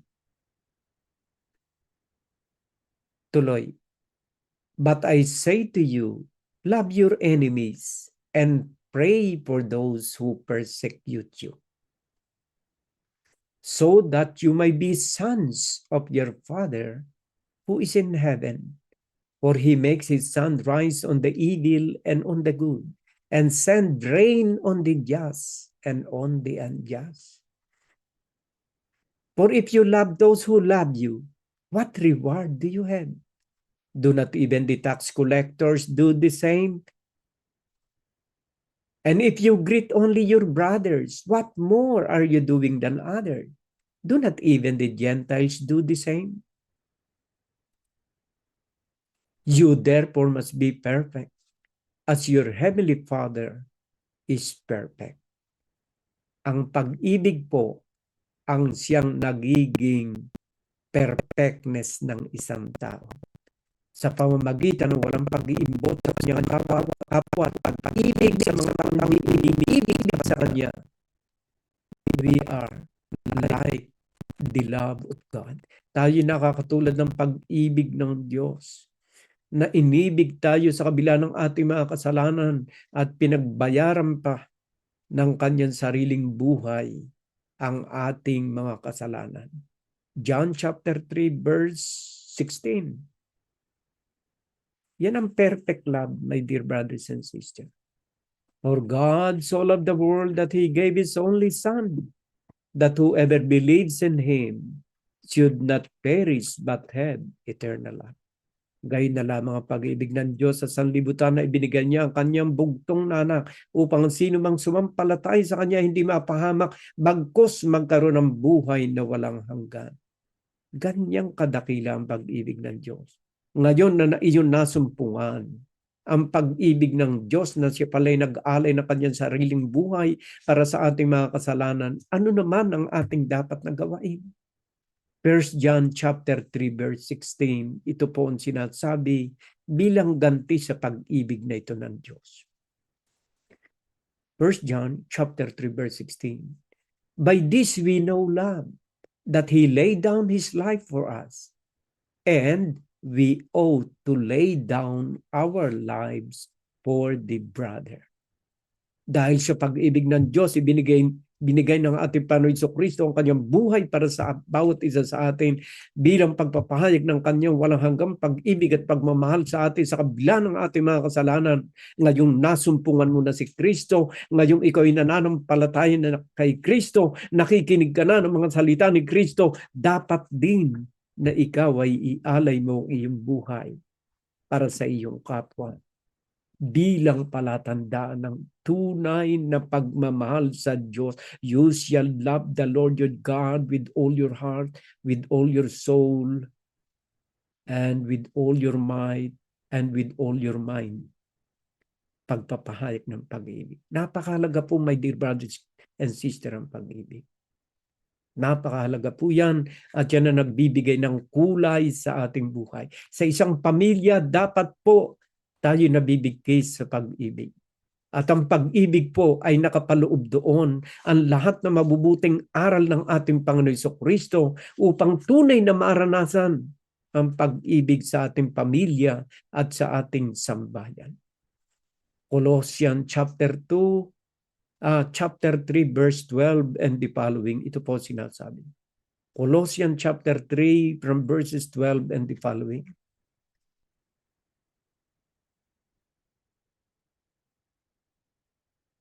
Ang sabi po rito, Colossians 3:12, put on then as God chosen one. Pinili po tayo ng Panginoon. Sa gitna ng karamihan, pinili ka, pinili ako, pinili tayong lahat. Put on then as God chosen ones, holy and beloved. Ano po yun dapat na makita sa mga pinili ng Diyos? A compassionate heart. Kindness, humility, meekness, kababaan, kindness, kabutihan, and patience, pagtitiyaga, pagtitiis. 13, verse 13. Bearing with one another, and if one has complained against another, kapag nagkakaroon ng mga hindi pagkakaunawaan, forgiving each other as the Lord has forgiven you. Laging isasaksak natin sa ating isipan. Sa laki ng ating kasalanan, pinatawad tayo ng Diyos. Gayun na lamang ang pag-ibig niya. Ibinigay ang kanyang bugtong na anak. Bakit hindi ka naman makapagpatawad, kapatid? Forgiving each other as the Lord has forgiven you. So you also must forgive. Verse 14. And above all this, at sa ibabaw ng lahat ng ito, compassionate heart, kindness, patience, put on love. Ilagay natin sa ibabaw ng lahat na ito ang pag-ibig. Bakit po ang pag-ibig? Kasi yan ang nagdudugtong-dugtong ng lahat ng mga katangiang mabuting ito. Without love, hindi mo maisasabuhay lahat ng iyon. Which bind everything together in perfect harmony. Above all this, put on love, my dear brothers and sisters. Ang pinakadakilang bagay sa daigdig na ito ay matuto kang umibig. Pag-ibig sa Diyos ng buong puso, ng buong kaluluwa, ng buong lakas, at ng iyong buong pag-iisip. Huwag mong isaksak sa iyong isipan ng mga maruruming bagay, sapagkat hindi yan ang lalagyan ng ang isipan natin ay hindi lalagyan ng masasamang bagay. Ang palatandaan ng tunay na umiibig sa Diyos ay mayroong purong puso, purong kaisipan, na handang gumawa ng mabuti at sumunod sa kanyang banal na kalooban. My dear brothers and sisters, naway yung ating pinagsaluhang mga salita ng Diyos ay manatili sa kaibuturan ng ating puso. Maging gabay ng bawat isa sa atin sa pagtahak ng landas sa ating buhay. Huwag mong kalilimutan, kapatid, ang pag-ibig sa Diyos at pag-ibig sa kapwa ang number one. At dapat na maging number one sa ating buhay. God bless you all.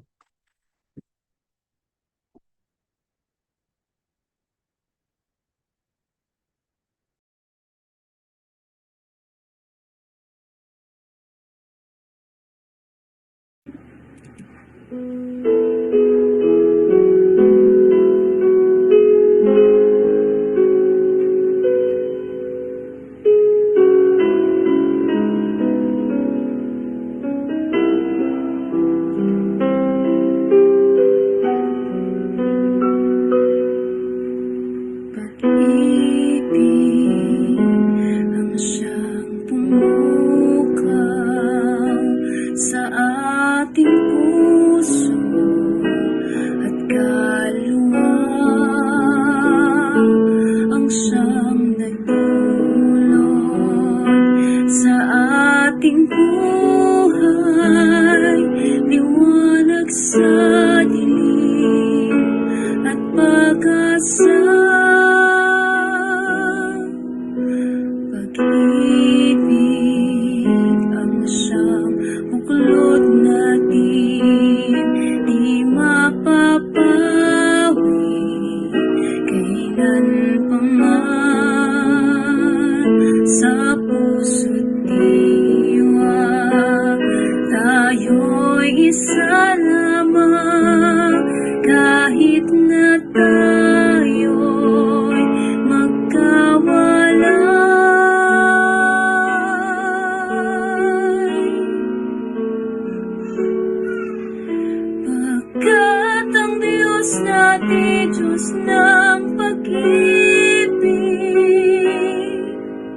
magmahalan tayo't matulungan.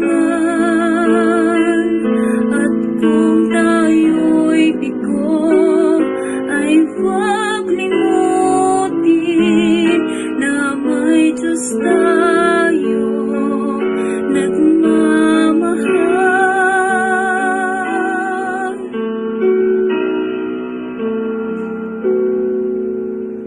Sikapin sa ating pagtungo, ipamalita sa buong mundo, pag-ibig ni Jesus ang siyang sumakop sa bawat pusong uhaw sa pagsuyo.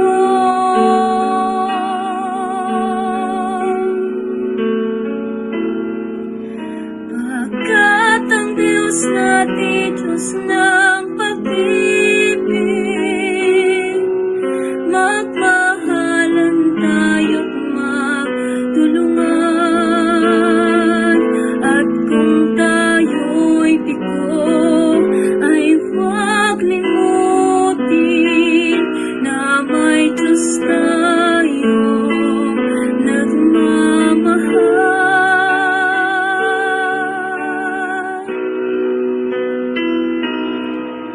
Pagkat ang Diyos natin, Diyos ng pag-ibig,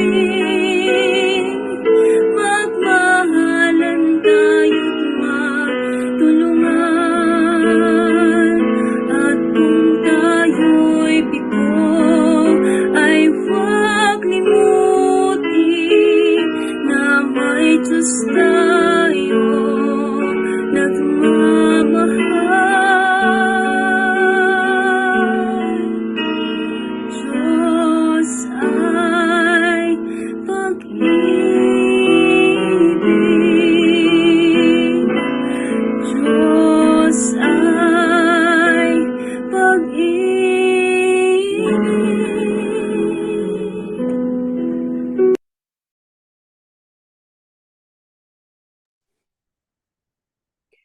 Lord God, maraming salamat po sa araw na ito, Panginoon, na natapos na naman po namin ang aming gawain, Panginoon. Maraming salamat, Panginoon, sa pagtapos na aming gawain na walang kahit na anumang hadlang, Panginoon. Maraming salamat po, Panginoon, sa inyong paggabay, Panginoon, sa lahat ng proteksyon ninyo, Panginoon. Maraming salamat po, Lord. At maraming salamat po, Lord, sa lahat ng aking mga kapatid in Christ, Panginoon. Maraming salamat sa pag-attend nila, Panginoon. At kami lubos-lubos na nagpapasalamat, Panginoon. Hindi po kami magsasawang magpapasalamat sa inyo, Panginoon, dahil hindi po kayo nagsasawang gumagabay sa amin, Panginoon. Maraming salamat po, Panginoon.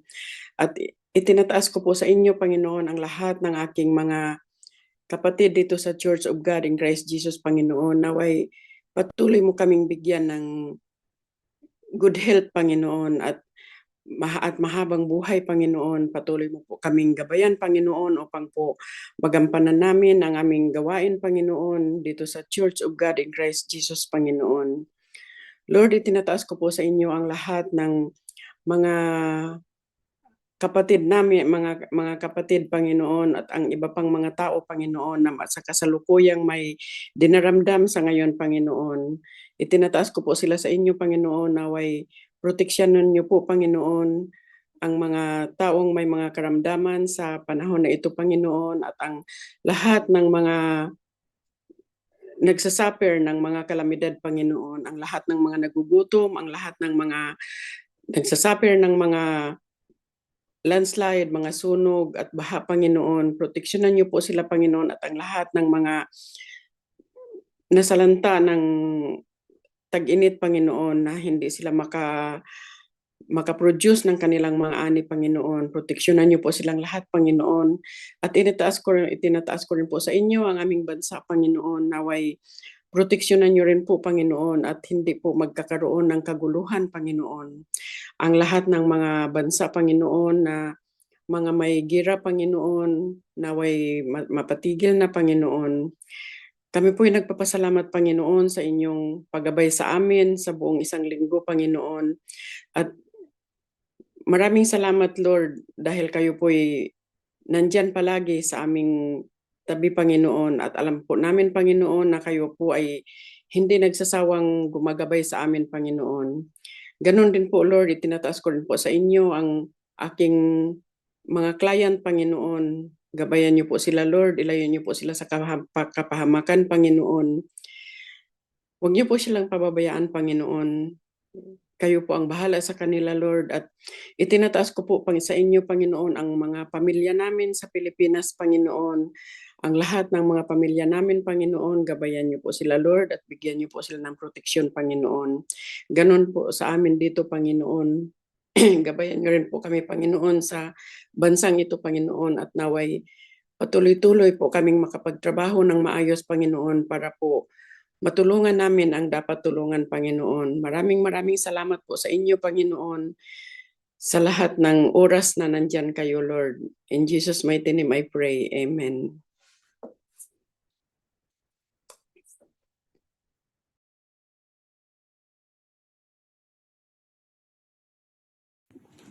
Let's sing, thank you, Lord. I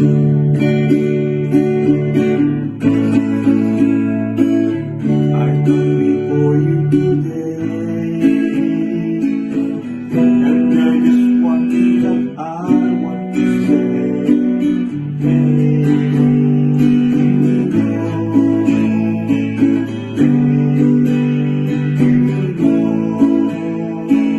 for all you did to me, for all the blessings that I never see. Thank you, Lord. Thank you, Lord. With a grateful heart, with a song of praise, with an outreach arm, I bless your name. Thank you, Lord. I just want to thank you, Lord. Thank you, Lord. I just want to thank you, Lord. Thank you, Lord, for all you've done in my life. You took my sickness and gave me your life. Thank you, Lord. Thank you, Lord. You took my sin and my shame. You took my sickness and healed all my pain. Thank you, Lord. Thank you, Lord. Your grateful heart, with a song of praise, with an outreach arm, I will bless your name. Thank you, Lord. I just want to thank you, Lord. Thank you, Lord. I just want to thank you, Lord. Thank you, Lord.